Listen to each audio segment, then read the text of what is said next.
আসসালামু আলাইকুম রহমতুল্লাহি ওবরাকাত। যে জায়গায় বিএনপি সফল আর জামাত সম্পূর্ণরূপে ব্যর্থ। আপনারা অনেকেই আসলে জানেন যে 1/11 যে সংগঠিত হয়েছে সেই সময় আসলে এই বাংলাদেশের রাজনীতির পরিস্থিতি কেমন ছিল। 1/11 যখন সংগঠিত হয় তখন আওয়ামী লীগ এবং বিএনপিকে ম্যানেজ করার জন্য খালেদা জিয়া এবং শেখ হাসিনা দুজনকে অ্যারেস্ট করা হয়েছিল। এমনকি আপনারা জানেন যে তারেক রহমানকে কিভাবে তার মেরুদণ্ড পর্যন্ত ভেঙে দেওয়া হয়েছে, তার উপর অমানবিক নির্যাতন পর্যন্ত চালানো হয়েছিল যাতে এই খালেদা জিয়াকে নমনীয় করা যায়। অনেকটাই খালেদা জিয়া নমনীয় হয়েছিলেন এবং শেষ পর্যন্ত খালেদা জিয়াও দেশের বাইরে চলে যাওয়ার একটা প্ল্যান প্রোগ্রাম করেছিলেন, কিন্তু সর্বশেষ আবার খালেদা জিয়া বুঝতে পেরে তিনি আর দেশ থেকে বের হননি, কিন্তু তারেক রহমানকে দেশের বাইরে পাঠিয়ে দেওয়া হয়েছিল। তো সেই সময় একটা প্রচারণা চালানো হয়েছিল বাংলাদেশের সবগুলো মিডিয়া থেকে যে বিএনপিকে ধরা হচ্ছে, আওয়ামী লীগকে ধরা হচ্ছে, কিন্তু জামাতকে কেন ধরা হচ্ছে না। মানে 1/11 যখন সংগঠিত হয় এবং যেই কারণে আসলে আওয়ামী লীগ এবং বিএনপি নেতাদেরকে আসলে অ্যারেস্ট করা হয়েছিল এবং তাদেরকে যেসব জায়গায় ফাঁসানোর চেষ্টা করা হচ্ছিল সেটা হচ্ছে দুর্নীতি দিয়ে। তো সেই সময় জামাতের দুজন মন্ত্রী ছিল এবং তারা চ্যালেঞ্জ করেছিল তাদের 1 টাকার দুর্নীতিও কেউ প্রমাণ করতে পারবে না।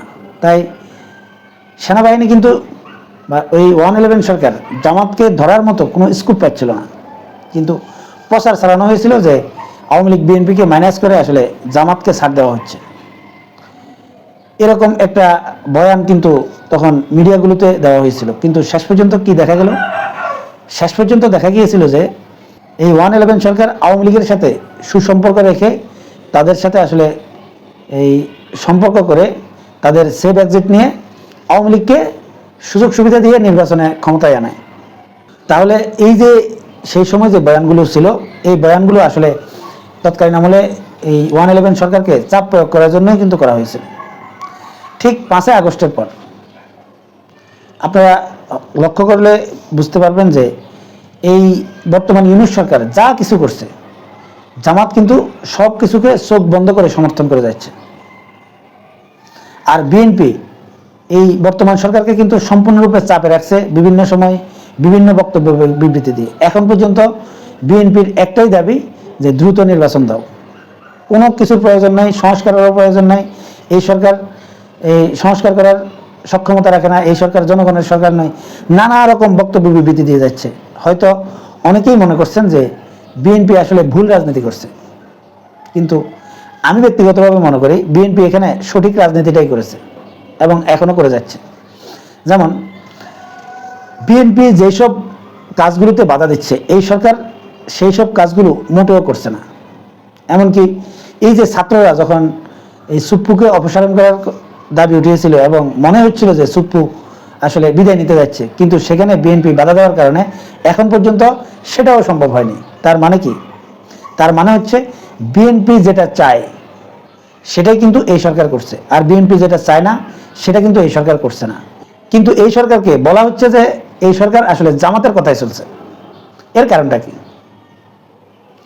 জামাতকে আসলে কি কি সুবিধা দিয়েছে এই সরকার? 5 আগস্টের পর আপনারা যদি বিভিন্ন সরকারি যে মন্ত্রণালয়গুলো রয়েছে বা সরকারি যে প্রতিষ্ঠানগুলো রয়েছে এই প্রতিষ্ঠানে বিএনপি তাদের লোক বিভিন্ন জায়গায় সেটিং করতে ব্যর্থ হচ্ছে, আর জামাত তাদের লোকগুলোকে বিভিন্ন জায়গায় সেটিং করে যাচ্ছে। এখন যদি আপনি বাস্তবতাটা যদি একটু বিচার বিশ্লেষণ করেন, এই জামাত তাদের কত % লোক বিভিন্ন জায়গায় আসলে বসাতে পেরেছে? মাত্র 5% হবে না। আর অন্যদিকে বিএনপি সবগুলো প্রতিষ্ঠানে প্রায় 80% লোক তাদের লোক নিয়োগ দিয়েছে, কিন্তু জামাত যে 5% লোক নিয়োগ দিয়েছে এটাই আসলে অন্যান্য দলগুলোর আসলে সহ্য হচ্ছে না।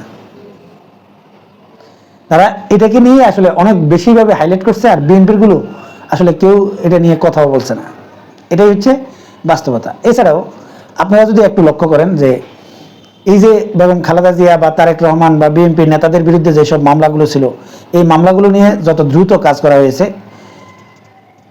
আর জামাত নেতাদের বিরুদ্ধে আসলে বা জামাতের পক্ষে এই আদালত বলেন বা এই মামলাগুলো যে রয়েছে জামাতের, এগুলো নিয়ে আসলে এই সরকার কতটা কাজ করেছে। জামাতের সবচাইতে বড় দুটো সমস্যা, একটা হচ্ছে এই জামাত নেতা এটিএম আজহারুল ইসলাম, তাকে এখন পর্যন্ত জামাত বের করতে পারেনি এবং তার মামলা এখন পর্যন্ত শুনানি করাতে পারেনি। মানে 7 মাস অতিবাহিত হয়ে যায়, বিভিন্ন ডেট দেওয়া হচ্ছে, আর এই ডেটে আসলে যতগুলো মামলা সামনে আনা হচ্ছে শেষ পর্যন্ত সেই মামলাটার আবার নতুন ডেট দেওয়া হচ্ছে। এভাবেই কিন্তু চলছে। এছাড়াও জামাতের যে নিবন্ধন, এই নিবন্ধনটাও এখনো পর্যন্ত জামাত ফিরে পায়নি। তাহলে এই সরকার জামাতকে কি সুবিধা দিয়েছে? আমি কিন্তু কোনো সুবিধা দেখছি না, কিন্তু জামাত এরপরেও চোখ বন্ধ করে এই সরকারকে আসলে সমর্থন দিয়ে যাচ্ছে। তার মানে কি বোঝা যাচ্ছে যে জামাতকে আসলে এই সরকার কি সুবিধা দিচ্ছে? আমি কিন্তু জামাতকে সুবিধা দিচ্ছে বা সুবিধা দিয়েছে এরকম কোনো কিছু দেখতেছি না। তারপরেও আসলে কেন এই নামটা উঠছে যে জামাতকে এই সরকার সুবিধা দিচ্ছে এবং এই সরকার জামাতকে প্রমোট করছে, জামাতকে ক্ষমতায় নিতে চায়, এটা কেন বলছে?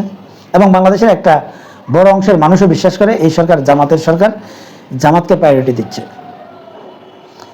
এটা কেন বলছে? এটা বলছে এই কারণে, এই বর্তমান ইউনূস সরকার যা কিছু করছে জামাত চোখ বন্ধ করে সেটাকে সমর্থন করছে, কিন্তু বিএনপি বিরোধিতা করছে দেখা যাচ্ছে। কিন্তু এই বিরোধিতার নামে বিএনপি কিন্তু চাপ প্রয়োগ করছে এবং সেই চাপ প্রয়োগ করে বিএনপি তাদের যে স্বার্থগুলো আছে সবগুলোই উদ্ধার করছে। কিন্তু জামাত সব কিছুতে জি হুজুর করতে করতে আসলে তারা সব কিছু থেকে বঞ্চিত হচ্ছে, আবার তাদের বিরুদ্ধে আসলে অপপ্রচারও হচ্ছে। মূল কথাটা হচ্ছে রাজনীতিতে এবং রাজনীতির পলিসিতে জামাত কতটা দুর্বল সেটা কিন্তু এই কর্মকাণ্ডের মাধ্যমে আসলে এই প্রমাণ হচ্ছে। এছাড়াও আপনারা এই অনেক কিছু দেখবেন যে এই ছাত্ররা জামাতের সাথে সম্পর্ক করে চলছে এবং ছাত্রদের সাথে জামাতের এই সুসম্পর্ক আছে এবং ছাত্র এবং জামাত জোটবদ্ধ হয়ে তারা আগামী নির্বাচন করতেছে বিএনপিকে মাইনাস করার জন্য। এই যে এই কথাগুলো, এই যে আলোচনাগুলো সামনে আনা হচ্ছে, এগুলো মূলত আসলে রাজনীতি। এই ছাত্রদের সাথে বা এই সরকারের সাথে জামাতের সুসম্পর্ক হচ্ছে এবং ছাত্ররা জামাতের সাথে আসলে জোটবদ্ধ হচ্ছে, এই ধারণাটা আপনারা কেন করছেন আমি জানি না। যে আপনারা সাদা চোখে যারা দেখছেন তারা আসলে এরকম মনে করছেন, কিন্তু আমার কথাগুলো আপনারা আগামী নির্বাচনের আগে আপনারা একদম হুবহু মিলিয়ে নিতে পারবেন যে ছাত্ররা আসলে জামাতের সাথে জোটবদ্ধ হচ্ছে না। ছাত্ররা তাদের একটা আলাদা কৌশল আছে। ছাত্ররা এখন চাইছে যে ডান বাম মধ্যপন্থা সবগুলোকে একত্র করে তারা কিন্তু এখন পর্যন্ত এককভাবে তাদের নেতৃত্বে আসলে ক্ষমতায় যাওয়ার চেষ্টা করছে, আর সেখানে জামাতকে তাদের দলে ভিড়ানোর চেষ্টা করছে। আসলে ছাত্ররা জামাতের দলে আসতেছে না, আর এই ছাত্রদেরকে কিন্তু এই ইউনূস সরকার এবং এই কয়েকজন উপদেষ্টারা কিন্তু সহযোগিতা করছে যাতে জামাত এই ছাত্রদের সাথে জোটে যেতে বাধ্য হয়, সেরকম কিন্তু প্রেক্ষাপট তৈরি করার চেষ্টা করা হচ্ছে। বাস্তব সত্য হচ্ছে এটা যে ছাত্ররা জামাতের সাথে আসতেছে না, আর সেটা যদি আসেও তার সম্ভাবনা আমি মাত্র 1% দেখি, আর 99% দেখছি না। সেটা আপনারা নির্বাচনের আগে মিলিয়ে নিতে পারবেন। এখন ছাত্ররা যেসব কৌশলে আসলে আগামী নির্বাচন পাঠিয়ে দিতে চাইছে এবং এই বিএনপি জামাতকে উপেক্ষা করে তারা কিভাবে আসলে সরকার গঠন করতে যাচ্ছে তার কিছু অংশ আমি অন্য একটা ভিডিওতে বলেছিলাম। হয়তো আরও কয়েকদিনের মধ্যে আপনারা এটার পূর্ণাঙ্গ যেই অ্যানালাইসিস সেটা অবশ্যই পাবেন। সেটাতে আমি স্পষ্ট করব আসলে জামাত এবং ছাত্রদের মধ্যে আসলে কি সম্পর্ক হচ্ছে, আর তাদের মধ্যে আসলে কি কি দূরত্বগুলো হচ্ছে এবং কি কি কৌশলগুলো হচ্ছে সেটা নিয়ে হয়তো আমি কথা বলবো। কিন্তু মূল কথাটা হচ্ছে যে এই বিএনপি এই সরকারের সাথে আসলে আপোষ না করে ওপেনলি তারা বিভিন্ন দাবি দেওয়া এবং বিভিন্ন কৌশলের মাধ্যমে তাদের স্বার্থগুলো একদম পরিপূর্ণভাবে হাসিল করছে। আর জামাত এই বর্তমান সরকারকে জি হুজুর করতে করতে আর সব কিছুতে আসলে সমর্থন দিতে দিতে আসলে এই জামাত কিন্তু ক্ষতিগ্রস্ত হচ্ছে, এবং এটা কিন্তু নির্বাচনের আগে জামাতকে অনেক ভোগাবে এবং জামাতের বিরুদ্ধে কিন্তু অনেকগুলো অপপ্রচার করার মতো আসলে পরিস্থিতি কিন্তু তৈরি করে রাখা হচ্ছে, যেটা নির্বাচনের আগে যাতে সবগুলো মিডিয়া মিলে আসলে জামাতের বিরুদ্ধে অপপ্রচারগুলো চালাতে পারে। সে অনেকগুলো ষড়যন্ত্র কিন্তু অলরেডি করে ফেলেছে, এখন সেটা বাস্তবায়ন করার পথে। এখন সেটা বাস্তবায়ন করবে ঠিক নির্বাচনের আগ মুহূর্তে। এখন জামাতের বিরুদ্ধে আসলে কি কি ষড়যন্ত্রগুলো হচ্ছে এবং কোন কোন কৌশলে আগামী নির্বাচনের আগে জামাতকে আসলে ডিমোরালাইজ করা হবে, সেই বিষয়গুলো নিয়েও আমি আসলে কথা বলবো।